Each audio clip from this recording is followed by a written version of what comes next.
I hope you enjoy this odd memory from years back. When I was younger, our family would go on weekend camping trips in the summer and fall. Most of the time, we went to the same spot. I remember the routine. We'd drive out of town for about an hour until we hit a dirt road that wound up into the mountains. The area was perfect for all kinds of outdoor activities. Hiking, fishing, or just exploring. We'd take that road deep into the forest, where side roads led off into more remote areas. If you went far enough, you'd reach an old, abandoned quarry. It wasn't huge, but it had some blast holes and piles of broken rock. My sister and I loved playing there during our camping trips. Not many people ventured past the quarry. Most assumed it was still active or just didn't bother going any further. Once we passed it, we had the whole camping area to ourselves. We always picked the best spot. A nice, flat area perfect for our tent. This trip wasn't any different. It was all sunshine and smiles as we drove down that familiar road into the forest, passing tall trees and scattered boulders. We set up camp quickly. Just a tent, a table, and some folding chairs. There was an old fire pit, perfectly made with a ring of stones. We spent the evening drinking sodas and shooting at cans with our BB guns and a small rifle our dad brought along. He taught us how to shoot safely, and we loved it. Besides that, we'd hike, collect firewood, and carve little animals from sticks. Our favorite thing to do was head to the lake nearby. The road leading to it split into two, with one path blocked by an old iron gate that had a no-access sign. This used to be the main way to the lake, but had been closed because of parking issues and dangerous conditions. The new entrance, built in the 1960s, was easier to use and had a parking lot, so most people used that. As a result, the old path was usually deserted, and we had the whole area to ourselves. One morning, my sister and I woke up early, eager to fish at the lake. We grabbed our gear and started walking down the dusty road toward the blocked-off gate. It was a peaceful morning as we made our way down the path, but when we got close to the gate, I noticed something odd. A car was parked in front of it. This wasn't too unusual, as some people still knew about this old entrance. But as we got closer, I saw two people sitting in the car, talking quietly. The car was plain, nothing special, just a regular four-door with no standout features. The man in the driver's seat leaned out the window and called out in a cheerful voice, "Good morning, kids." His friendliness caught me off guard, but I saw a woman sitting next to him, so I figured it was just a couple out for an early morning trip. "Good morning," we both replied. The man then asked where our parents were, and I told him they were back at camp. The woman chimed in, warning us to be careful since the hike to the lake was long. We thanked them and started walking away when the man called out again. "Is that your sister?" he asked. I nodded, feeling a little uneasy now. "Take care of each other," he added with a strange smile. Both he and the woman then grinned at us in a way that sent chills down my spine. Something felt off. My sister, oblivious, kept walking ahead while I hurried to catch up. As we made our way down to the lake, I couldn't shake the creepy feeling those two had left me with. But by the time we reached the water, we were back to enjoying the morning, casting our lines into the calm lake. We spent hours fishing and exploring, even catching a few trout. But then something strange happened. We moved to a shaded spot by some rocks, and as we were setting up again, my sister pointed out something on the rocks. It looked like blood, dried and caked onto the stone. I wasn't too alarmed at first. It's common to see blood while fishing, especially if someone had cleaned their catch nearby, but it still made me uneasy. Then, as we continued fishing, a pair of dress shoes floated by us. They were fancy, the kind you wouldn't expect to see out here, and one of them had bloodstains inside. My mind flashed back to the couple in the car. Were those their shoes? And if so, why were they here and why was there blood? I told my sister it was time to go. We packed up our gear quickly, and as we climbed back up the steep trail, I kept glancing over my shoulder, half expecting to see someone following us. When we reached the top, the car was still there, but the people were gone. Just as we started to relax, I heard a whistle behind us. I turned around and saw the man from the car standing in the trees, barefoot this time, just watching us. The woman's voice followed, though I couldn't see her.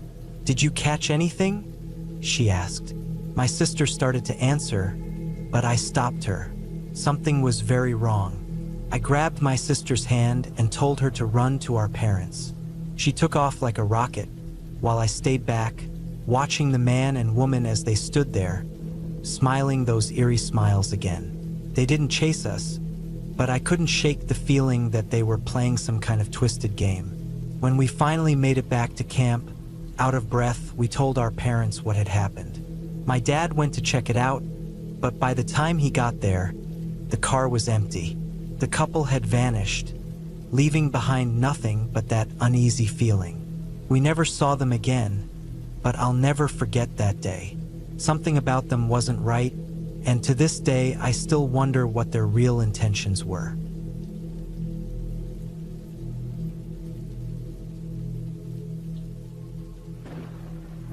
I was with 2 college friends on a weekend camping trip in the woods near where we live. For privacy, I'll call them Sam and Alex. Neither Sam nor I had much experience with outdoor activities, so Alex was the one leading the way. He knew of a small spot by the river that he often visited. It was a few miles through the forest, but once we arrived, there was a large open field near the river where we set up our camp. No one else was around, so we had the place to ourselves. We set everything up right in the middle of the field, between the woods and the river. Afterward, we pulled out some drinks and gathered around the campfire. A little while after arriving, I noticed a few people standing by the tree line. They were dressed like hunters, with camo clothes and backpacks, blending into the woods. However, I didn't see any rifles. They were far away, so maybe I just couldn't make out the details. I pointed them out to my friends.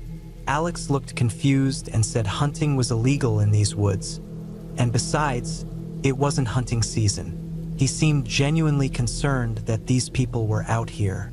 Sam, on the other hand, just joked that Alex was overthinking it, and we went back to our conversations. A few hours later, we decided to turn in for the night. The sun had been down for a while, and the hike had exhausted us. We all retreated into our tents, but I found it difficult to sleep. The thought of being out in the open, in a small tent, lying on a thin mattress just made me feel uneasy. I must have been awake for at least 2 hours when suddenly, I was jolted by the sound of footsteps approaching our tents. At first, I thought it was Sam or Alex, maybe returning from using the bathroom. But I soon realized there was more than one set of footsteps. 2 or 3 people, maybe more, were walking together in a line. I looked at the thin walls of my tent, expecting to see flashlights coming toward us, but there were none. Whoever was out there must have seen our tents, set up in the middle of an open field, no less, and yet they walked right past us, barely making any noise. I stayed still, pretending to be asleep, quietly listening as they got closer. They came within just a few feet of us before passing by. Once I was sure they had moved far enough away, I quietly unzipped my tent and peeked out. At the same time, Sam unzipped his tent too, and we exchanged worried looks. We could still make out the shadowy figures of the group, walking away into the distance. I crawled out of my tent and quickly woke Alex, explaining what had happened. To my surprise, he seemed even more freaked out than either Sam or me. Likely because, being more experienced, he knew how strange this situation was. We began hurriedly packing up, not wanting to spend the rest of the night there. As we were stuffing things into our bags, Alex suddenly whispered, his voice trembling, for us to hurry. Sam and I looked up to see what he was staring at. There, by the tree line, were 5 or 6 figures standing still, watching us. Panic surged through me. I quickly shoved the remaining gear into my bag, and we all sprinted toward the trail. We left our lights off, hoping not to draw attention to ourselves, making the trek through the dark woods difficult. Despite that, we made it back safely. We never figured out who those people were or what they were doing, but based on everything that happened, I doubt it was just a coincidence that we crossed paths with them that night.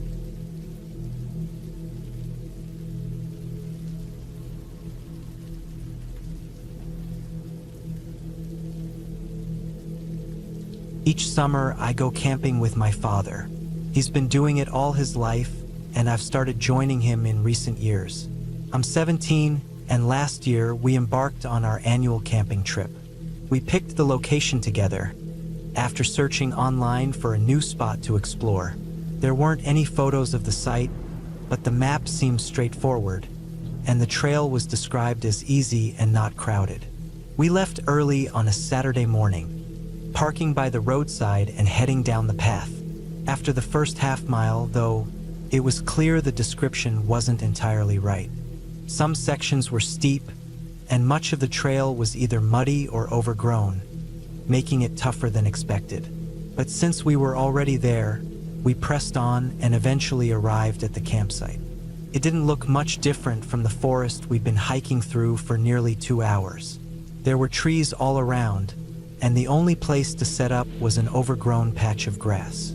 No spectacular views, nothing special. We set up our tent and had some lunch. My dad likes to talk a lot, so we spent the rest of the afternoon in conversation. As the sun began to set, we wandered through the woods nearby, gathering dry sticks for a fire. Suddenly, while we were chatting, a loud voice interrupted us from behind. We immediately stopped and spun around, but the woods had gone quiet, and there was no one to be seen. It sounded close, maybe within a mile. Neither of us spoke for what felt like half a minute, just scanning the trees, waiting for any movement. Then the voice came again, a man's shout. Chilled me. There was a kind of desperation and fear in the scream, like someone was in real danger.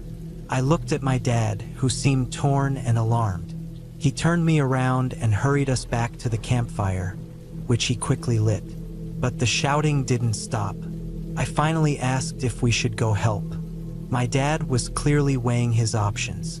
He told me very seriously to stay by the fire and not move. He said he'd run a little toward the voice to see what he could find, and if I saw anyone, I shouldn't let them get near me. I nodded and watched him jog off into the woods toward the sound. In no time, he was out of sight. If I'd been in his shoes, I'd feel terrible leaving someone who seemed to be in real trouble, but being deep in the woods also made things more dangerous. I wasn't sure what to think. After about 10 minutes, I started to get worried. The sun seemed to be fading fast, and there was still no sign of my dad. Then, without warning, the screaming stopped. The forest was eerily silent. I wondered if my dad had found the person and was helping, or if something else had happened. Still, after another 10 minutes, there was no sign of him, and darkness was creeping in. My anxiety grew. I stood up and walked a little way from the campsite toward the direction he'd gone. Still nothing. I took a few more steps, and finally, I heard footsteps ahead of me. I couldn't see anything yet, but the sound of footsteps was getting closer. An unsettling feeling came over me. Just before I expected to see someone, a voice to my left called my name. It was my dad, running toward me, telling me to get back to camp. His voice was urgent and panicked. I rushed back with him close behind. He quickly grabbed only the essentials, stuffing them into his backpack. The look on his face is burned into my memory. Pure fear and distress. We left everything else behind and ran the first mile, then walked quickly the rest of the way back to the car. On the drive home, I asked him what he had seen, who the man was, and why he had been screaming. But my dad didn't say a word. Even now, he refuses to talk about that day. Whenever I bring it up, his whole expression changes and he goes silent. So I stopped asking. But I still think about those footsteps, the ones that were heading toward me, and what could have happened if my dad hadn't shown up when he did.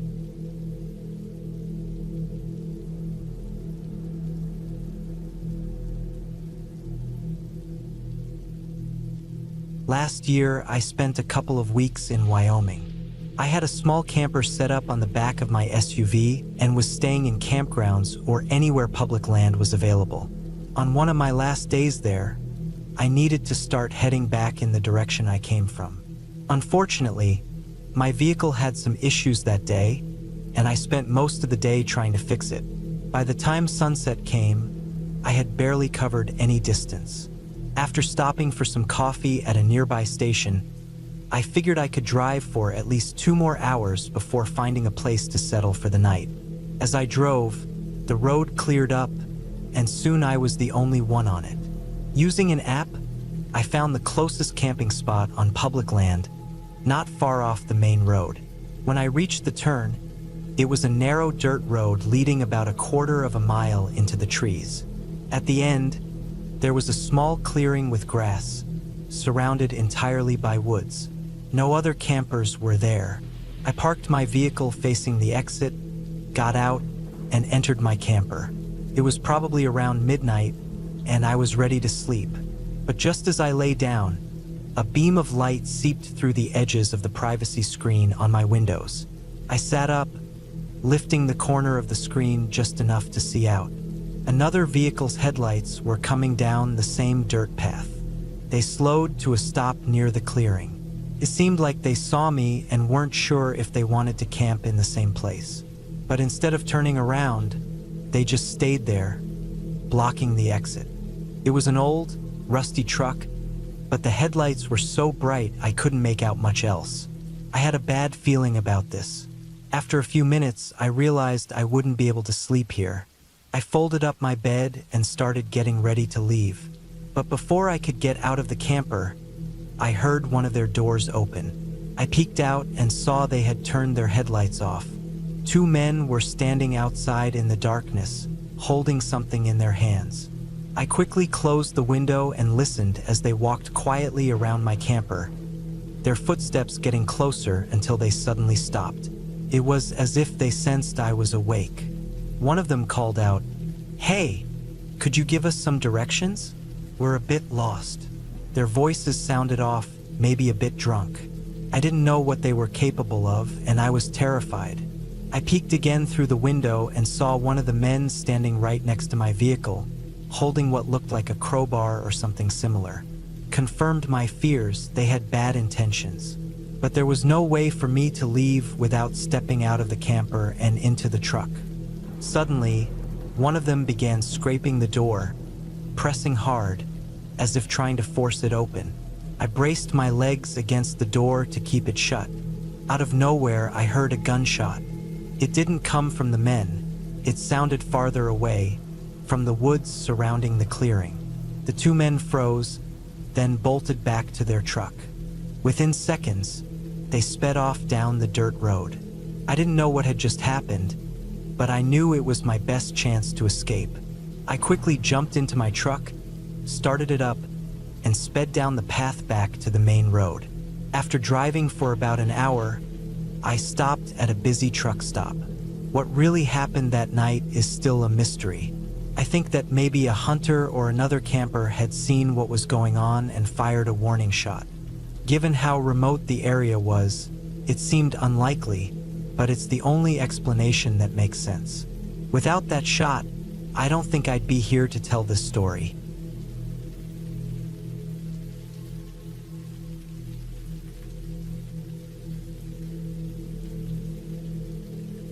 Just over 2 years ago, I went on my first camping trip. My name is John, and before this, I had 0 experience with camping. I had always wanted to try it, and the only way to get into it was to actually go. So, I chose a campground about an hour and a half away from my town. It seemed like a good balance, not too busy but not too isolated either, which I thought was perfect for my first time. I arrived at the trailhead around noon, then hiked a few hours to the camping area. There were some picnic tables and a couple of built-in barbecue pits scattered around. A few smaller trails branched off to individual campsites, where some other people had already set up tents. I found a spot down one of the smaller paths, dropped my stuff, and spent the next hour putting up my tent and making sure everything was in order. By then, a few people had gathered in the central area, chatting and cooking on the grills. I'm not exactly the outgoing type, so I didn't feel like joining them right away. About half an hour later, a guy came over to my campsite and invited me to hang out with his group. He seemed friendly enough, so I decided to join them. I followed him up to where the others were hanging out. Everyone was pretty laid back, so I ended up staying with them for about an hour before some people started heading back to their tents. I said my goodbyes and went back to my campsite as well.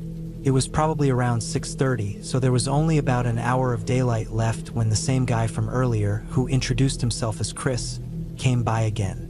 He looked to be around my age, in his mid-20s. Chris asked if I had been to this spot before, and when I said no, he asked if I knew about the hidden lake nearby. I told him I hadn't heard about it, and he got excited, telling me it was a secret spot that hardly anyone knew about. He said he was planning to check it out and invited me to come along. It sounded interesting, and I was curious, so I tossed my gear into my tent and followed him. He said it was about a 10-minute walk through the forest, and we should have enough time before sunset. We took a narrow path through the trees, which wasn't much of a trail but looked like it had been walked a few times. After about 10 minutes, though, there was no lake in sight, and Chris, who had been pretty talkative earlier, suddenly got quiet, only giving short answers. He kept glancing at the fading sunset, and while it could have been to check the time, something inside me felt like he was waiting for it to get dark. After 20 minutes of walking, I started to get uneasy. I backed off a little, unsure of what was going on. My adrenaline kicked in, and I noticed the forest had gone eerily quiet as the sun barely filtered through the trees. I waited for the right moment, then turned and tried to quietly run back towards the campsite. Chris noticed right away. He called out to me in a friendly tone at first, but when I didn't stop, he started yelling angrily and chased after me. For about a minute, I could hear him yelling and running behind me. Then, suddenly, I heard a loud metallic sound.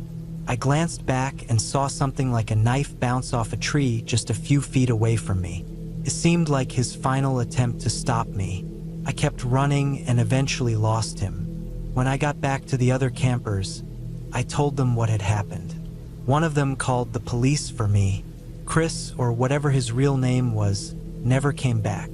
The others said he had already been there when they arrived, but he didn't have any camping gear with him. He had probably singled me out because I was alone and inexperienced.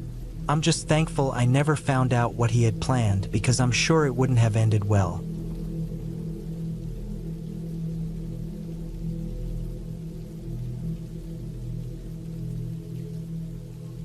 I was hiking in Oregon, spending a few days exploring the wilderness. I was already around 15 miles away from the nearest road and hadn't seen a soul for the first 2 days. It was early fall, so the air had a chill that probably kept most people indoors, but I had all the right gear for it. That morning, I made a quick cup of coffee over my little camp stove and set off toward my next campsite. It was about 5 miles away, which in the mountains is a pretty good distance. For hours into my hike, I heard footsteps ahead of me.